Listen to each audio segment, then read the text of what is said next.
And now for question number 2 from this May-June 2020 IGCSE paper 4 variant 1 from the Cambridge syllabus, and this is from 0580. Here we have a question about a frequency table here, a grouped frequency table. It tells us the heights h meters of the 120 boys in an athletics club are recorded. The table shows the information about the heights of the boys. So we got some boys between the heights of 1.3, 1.4, 1.4 and 1.5, and so on and so forth, right down the model class. Now the first thing is what people need to understand, what the meaning of a frequency table is. Basically there are 7 of the boys who are in this category where their heights are between 1.3, 1.4 and so on. 18 between these heights, 30 between those heights. So we don't actually know in this group table what the actual heights of any of the students are, just in which group they are placed. So that's why we can't find the mode, which would be the entry that's the most occurring entry, but we can find the modal class, the group in which there's the most number of students. So we in the or boys. So we can see here we have the group that has the highest frequency is this group here, 1.5 to 1.6. So that's the group that is the modal class, or the modal group sometimes it's called. Okay, the one with the highest frequency, right? So there's no other ones. So there's 30 students in this group. That's more than any other group. That's what the modal class means. Then it says calculate an estimate of the mean height. Now the reason why they're telling us to find an estimate of the mean is because we don't actually know what the actual values are. There are 7 students, I don't know their heights, but I know their heights are between 1.3, 1.4, and these 18 students, I don't know the actual heights, but I know their heights are somewhere between 1.4, 1.5. So to estimate the mean, what we do is we take the mid-interval value. So we just find what's exactly halfway between 1.3 and 1.4. We don't worry about, it doesn't say equals here and stuff, it's just an estimate. We just say halfway between 1.3 and 1.4 is 1.35. If you're not sure how to do that in your head, you just add them together and divide by 2. So you do 1.3 plus 1.4, just the first and the last part of the limit, and divide by 2, and you see that gives you 1.35. So 1.4, 1.5, 1.45, 1.5, 1.6, 1.55, and this is going to be 1.65 and 1.75 and 1.85. Okay, that's going to be what we call x. That's going to be the number that I'm going to multiply this 7 by. So we say 7 of these students, their heights are somewhere between these two numbers. I don't know exactly what that is, so I'm going to estimate that they're 1.35, and that's why this is an estimate of the mean. So I'm going to say 7 times 1.35. So I'm going to multiply these together, plus 18 times 1.45, plus 30 times 1.55. Now you've got to be very careful not to make a mistake, especially when you're typing this in your calculator. 24 times 1.65, plus 27 times 1.75, plus 14 times 1.85. Okay, that will give us an estimate of the total sum of all of these heights of these boys. And if we divide that by the number of students, now this is where a lot of people also make mistakes. The number of boys, okay, is not going to be 6. You don't say, oh, 1, 2, 3, 4, 5, 6, like some students do. No, the number of boys is 120. Okay, which is the sum of all of these. If you add these together, you're going to get 120, because there's 7 boys in this group, 18 in that group, 30 in that group, and so on. You add them together, you get 120. So the number of students is the sum of the frequencies, which sometimes is told you in the question, so you don't have to bother adding them together. They've told you. But you don't say divided by 6. That doesn't mean there's 6 students. No. All right, that's a very common mistake that students make for some reason. So you have to divide this by the number of students, the number of boys whose heights were measured, which is 120. So the numerator is the total sum of all their heights, or an estimate of that. And the denominator here is the total number of students. So now, as I said, you've got to be very careful when you put this in your calculator that you don't mess up. So 7 times 1.35 plus 18 times 1.45 plus 30 times 1.55 plus 24 times 1.65 plus 27 times 1.75 plus 14 times 1.85, and you're going to divide all of that by 120. Okay, so one of the reasons why it's important for you to show these steps, show the midpoints and stuff like that, is in case you make a mistake in your calculator. If you just did everything in your calculator, got the answer, and you made a mistake pressing one button wrong, for example, your answer will be wrong, and there's no way of telling how you got the answer. So you can't get method marks. And so you should show these steps so you can get the method marks. So that's 487 over 300. Okay, I'll write this as 487 over 300, which then gives us 1.62, 1.623. 1.623 continues on, so we can round this to 3SF. 3SF. That gives you 1.62 meters. That is the mean height, an estimate of the mean height of these boys. Okay, so there's the answer for part B. Part A, part 2. That's the estimate of the mean height. Okay, so now we're going to go on to part B. It says one boy is chosen at random from the club. Find the probability that this boy has a height greater than 1.8 meters. Now I've got this table here, which we're going to look at and try and help for us to decide what to do here. So I'll just put this here so we can see it properly. So it says here, one boy is chosen at random from the club. Find the probability that this boy has a height greater than 1.8 meters. So there's 120 boys in the club. So if we see the heights that are greater than 1.8 are these, so that's 14. So we have 14 out of the 200, which is 7 over 100, which is going to be 0.07. That's going to be the probability that the boy is going to have a height greater than 1.8, because it's only 14 out of 200. Sorry, what am I doing? 120. Almost messed up there, didn't I? 14 over 120, that's going to be 7 over 60. So you can leave your answer 7 over 60. That's fine. Okay, if you want to round it or write it as a decimal, you can do. But I would advise you leave it like this because it's an exact value. That's fine. So that's the answer to part 1. Okay, now for part 2. B part 2. It says 3 boys are chosen at random from the club. Okay. 3 boys are chosen at random from the club. Let me just put this down here so I've got space. Calculate the probability that one of the boys has a height greater than 1.8 and the other 2 boys each have a height of 1.4 meters or less. So this time we have 3 boys chosen. So you're going to have so you're going to have the situation where, let's say you have greater than 1.8 and the other 2 are less than 1.4. Okay, so let's call greater than 1.8, let's call that X, and let's call less than 1.4, let's call that Y. Okay, so you're going to have either the first boy has a height greater than 1.8 and the other 2 boys have a height less than 1.8. Or you have you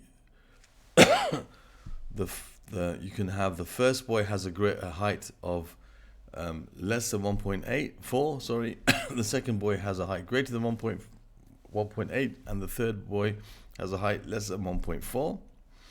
Or you have the first 2 boys, okay, have a height which is less than 1.4 and the last boy has a height which is greater than 1.8. Those are the 3 possible combinations that you can have here.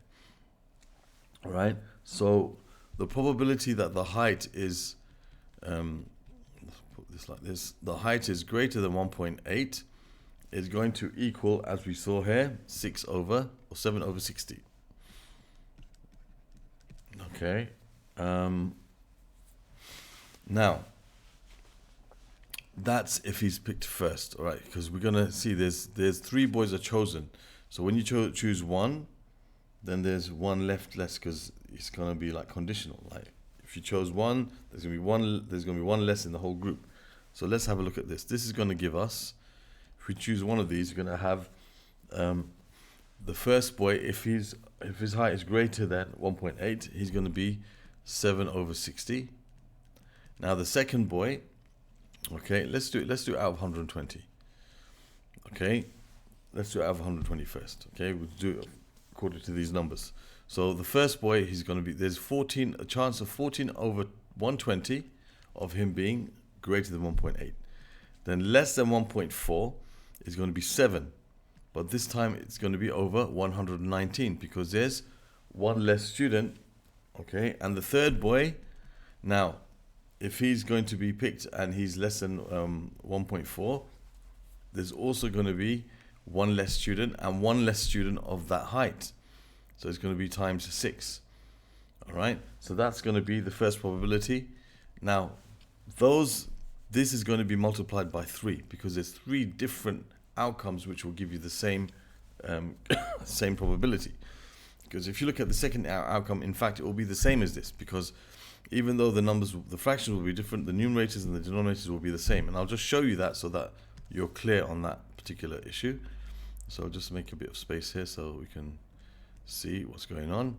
So if I was to take the first boy having a height of less than 1.4, well, that would be 7 students out of the 120.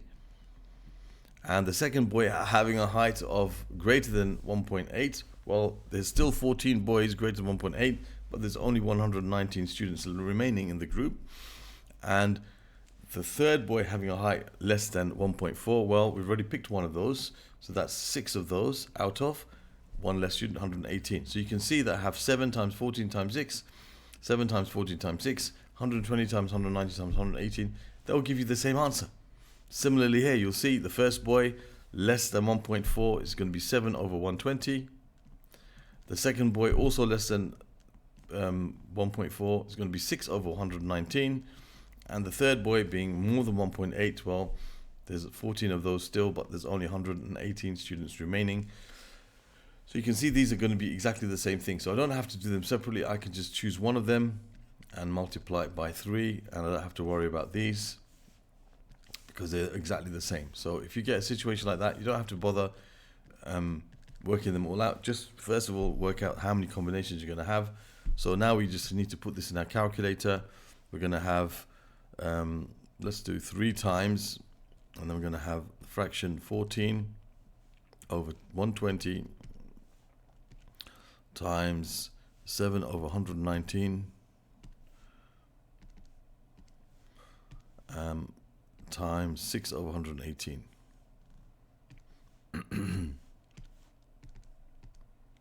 And we're going to close that bracket, and we get the answer 21 over 20,060. 21 over 20,060. Whoops. There's a 0. 20,060. Yeah, 0 missing there.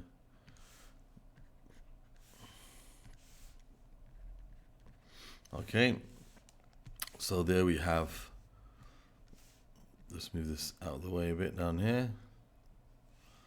Okay, so we have our answer. We could leave it like this if you want to. Whoops. We could leave it like this if you want to, or we could probably better write it as a decimal.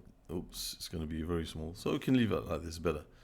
We could write it, I guess. We could, times 1, 2, 3. Let's leave it as this fraction. It's probably more appropriate. So 21 over 20,060. If you want to write it as a decimal, you could. Okay, it's going to be 1.04, 1.05 times 10 to the power of minus 3. Okay, which is going to be this, going back 3 spaces. 0.0105. 1, 2, 3. Yeah, it's going to be like that. Okay, so that's rounded to 3. This is an exact value fraction, probably better to write it like that. And there's the answer for question part B of question 2. Is there more? Yes, there's question part C. We're going to go through that now. All right, so those are A and B. So there's a bit of finding the model class, estimate of the mean, and a bit of probability. And now we're going to move on to part C. Now I've brought this table along with me because we need it for this part. Part 1. It says use a frequency table on page 4, which is this table here, to complete the cumulative frequency table. So we got to find the cumulative frequency, meaning here we're going to, in this is the heights which are less than 1.4, which are 7. All the heights which are less than 1.4. Then all the heights which are less than 1.5 means all the way back to the beginning, from 0 to 1.5. So you can see all the way back to the beginning, that's 18 plus 7, 25. And now we've got to do all the ones that are less than 1.6, not just between 1.5 and 1.6, but all of the previous ones. So you can see what we're going to have to do is add 30 to this number, which is going to give us 55. There's 55 entries below this amount whose heights are less than 1.6. 55 students altogether whose heights are less than 1.6. And the number of students whose heights are less than 1.7, you have to add another 24 to this number. That's going to give you 79. And then the ones that are less than 1.8, you got to add another 27 to this number. That's going to give you 90 plus 16. That's going to give you 106. And then you add the 14 to that. That has to give you 120. It has to be the same as the total number of students. That is a cumulative frequency table. So now we're going to take this original table away, and then we're going to use these values to plot the cumulative frequency diagram to show this information. So we're going to basically plot the value of these upper limits, 1.4 against 7, cumulative frequency on the y-axis, and the heights on the x-axis. So 1.4 and 7, we're going to plot that point. So 1.4 and 7. Now we can see here that each of these is 2 units. So 7 is going to, that's going to be 2, 4, 6. 7 is going to be exactly halfway between them. So I'll put a dot and circle. You can also put a little cross. Thinner the pencil you use, the better. And then you're going to have from 1.5 to 1.5, 25. So 1.5 and 25, this is 2, 4, 5 is halfway between those two. And then you're going to have 1.6 and 55. So 1.6 and 55, that's again 2, 4, 5 is over here, halfway between those.